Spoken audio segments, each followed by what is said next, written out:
Welcome to Career Pathways, a series developed by the School of Humanities and Social Sciences at Indiana University East. We will introduce you to professionals in our regions who hold an undergraduate degree in the liberal arts. Our conversations will explore the pathways that have led them to their current professional positions. We will also learn more about the knowledge and skills they gained as undergraduates that have aided them in their professional lives.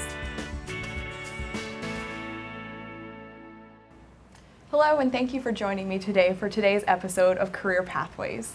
My name is Lauren, and I'll be your host today. Today I'm here with Hali Cartee and Ed Thornburg, and they're going to be talking to us today about where their careers have taken them since they've graduated. So I'd like to have each of you introduce yourselves and then tell us what your major was in college and where you're currently working right now. Ed, would you like to go first? Yeah, I graduated from Ball State University in fine arts, and never thought I would be a teacher. My new wife and I planned to be in the Peace Corps, and we just kind of fell into a teaching job, and I decided I liked it and stuck with it. And that was a long time ago.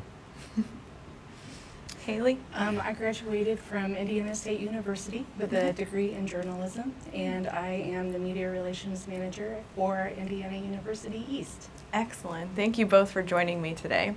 So tell me a little bit about why you chose your major when you were in college. What kind of influenced you? Me first?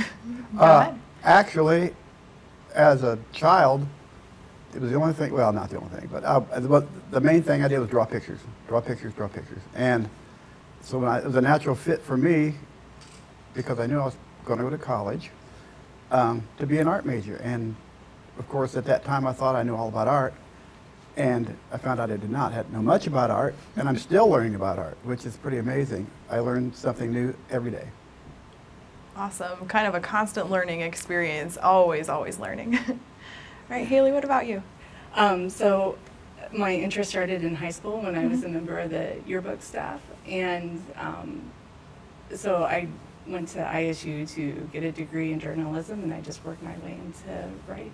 Excellent, excellent. Was there anybody that influenced you when you were at the university, maybe a staff or a faculty member that kind of really pushed you towards where you were going?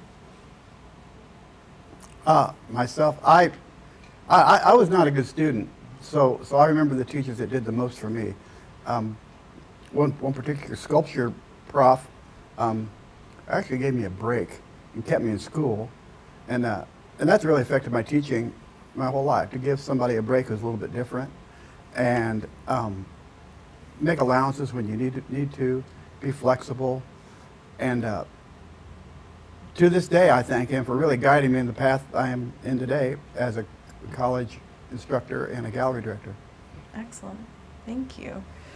So when we think about undergraduate degrees, we kind of think of the knowledge and skills that people gain when they're learning these things in college. So was there anything surprising that you had gained when you were in school, when you were kind of going through that major? What surprised you that you're kind of using today?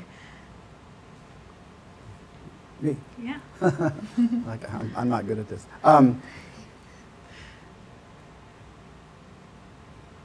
I don't know. I'll have to think about that one. Okay. Hali, what about you? I think the diversity of the degree. Okay. It's just, sorry.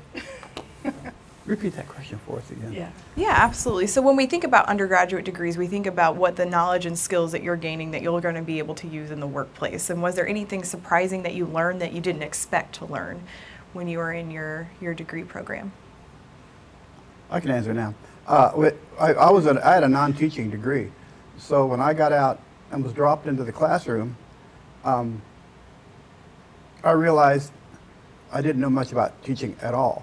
And then when I went back to get the teaching degree, which I had to do, I'm not sure how much that prepared me to teach, because every 5 or 6 years they change the rules about how to teach and what to teach. So, and they still do that, because different research comes out. They discard old ideas, get new ideas, and so, like I mentioned before, you stay flexible and make your own smart decisions. because it'll affect the people you teach as well as your job. Absolutely. Haley? I think that with the degree in journalism that there's a lot more to it than just writing. It's how to interact with people, to think out problems and issues from government to athletics or community issues or tragedies or some of the best days of people's lives. So being able to talk with people and understand their point of view and being able to put that down accurately just went a little bit beyond what I had planned for in the beginning, especially coming from a photojournalism background. Getting into writing was very different for me. Yeah. So. Especially in the journalism area, I think you'd be covering a lot. You never know from day to day what's going to happen and how you'll have to present that. So absolutely. Yeah. Well, thank you for that. So what happened with, for you guys after you graduated college? What kind of a career path were you kind of starting on after you graduated? Well, for me, since I'm so old, I was in the age of the military draft, and when I was in school, we got allowances they called deferment. As soon as I graduated, they wanted to draft me. I got married. They backed off. This was the late '60s, so it was the Vietnam War was really heated up, and so I got married, and they left me alone for a while, and then I got the teaching job, and they left me alone a little longer. Then we had a child. Then they left me alone completely. So my first years of teaching wasn't a draft dodge, but it was an accommodation. Certainly, I appreciate it. I never had to be in the military. I probably would have gone willingly because that was the area you just did that. And I had a friend or two that defected, but I guess it just make the right turn at the fork in the road, and I was very lucky. And as I learned more about teaching, the more I liked it. And I taught all subjects in elementary for 10 years, primarily science. Oh wow! And which surprises my old classmates a lot. And then they had an art program at the public school where I taught. In the meantime, while I was doing that, I started part-time at IU East. Found out I really enjoy teaching older students, and little by little, it has become a full-time position, and instructor / gallery director, and it's an unusual position, but I think it fits me okay. And I try to do the right things, but there's a lot of surprises. The art world is full of surprises and full of surprising people. So every day is different and a challenge. Yeah, absolutely. I think it would be. And today we're recording our segment here in room 912, which is the gallery that you help, put all the wonderful art in here. So we're very lucky to be having that here with us. Haley, what about you? What happened after college? What was the pathway that you kind of took? Well, I was still on a photojournalism trajectory. I was doing an internship, and I had worked with our student newspaper. Okay. And there was a woman there that was from Richmond, and she was working at the Palladium item, and they were looking for a writer and for a copy editor. Okay. So encouraged me to apply, and I did, and I ended up being hired as a reporter. So I spent a few years there working with the Palladium item, and then when an opportunity came open at IU East, I applied there for media relations, and I've been there ever since. So. Excellent, excellent. So when you were at the Palladium item, what kind of stories did you write? Were you in a specific area? Yeah, I covered Preble County, Ohio, and I covered everything that wasn't related to athletics, so education, government, crime, everyday stories. Okay, wow. So both very different paths, but definitely seems like you found kind of what your niche is and what you wanted to do with your degree. So can you think of an opportunity or maybe a challenge that's caused you to employ your knowledge and skills from your undergraduate degree? And when I say that, I'm thinking more in your current role, things that you are able to do now that because of that degree you've had the skills and abilities to do.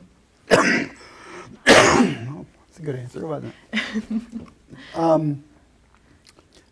Just generally,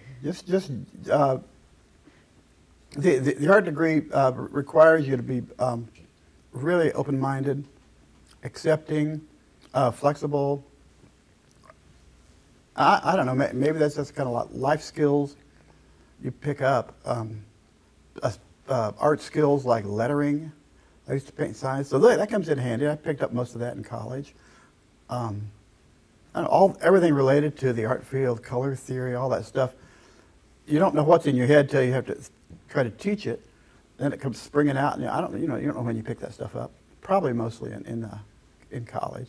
Gotcha. Yeah, I would definitely agree with the diversity part. Having to, in every situation, you're having to deal with a lot of different people, and being able to present all of their thoughts and theories and accept them too is huge. What about you, Haley? Any opportunity or challenge you think that really helped you? While I've always been able to use my skills in photography with whatever I'm working on, I've also been able to use my skill set to do other parts of the job, including on-camera interviews, social media, or developing a strategic plan for public relations. Yeah, and that's huge in that area. I would definitely think your photojournalism background comes in handy, especially when you're putting those photos out there for people to see. They always say a picture tells 1,000 words, so it's nice to have that to complement the words there. Excellent. So let's think about when you've had an opportunity to speak with someone who's considering a liberal arts major. What advice would you give them if they're considering, let's say, a degree in either fine arts or journalism? What do you think would be your advice to them? Well, jobs are hard to come by. And what I tell my art majors, my graduating seniors, my graduating seniors, that employers now are looking for or seeking fine arts majors because they can think outside the box. And they can come up with solutions which a normal degree probably wouldn't provide. And I have a long anecdote which I'll spare you. It's actually went into practice.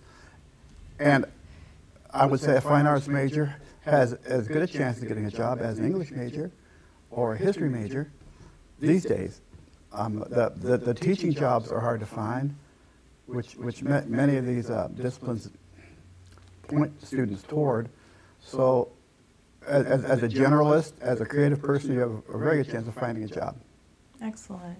And I know, speaking with the faculty, our art faculty, a lot of Fortune 500 companies that you were probably speaking of are the ones that are really seeking fine arts students with that background that they have in that creativity area.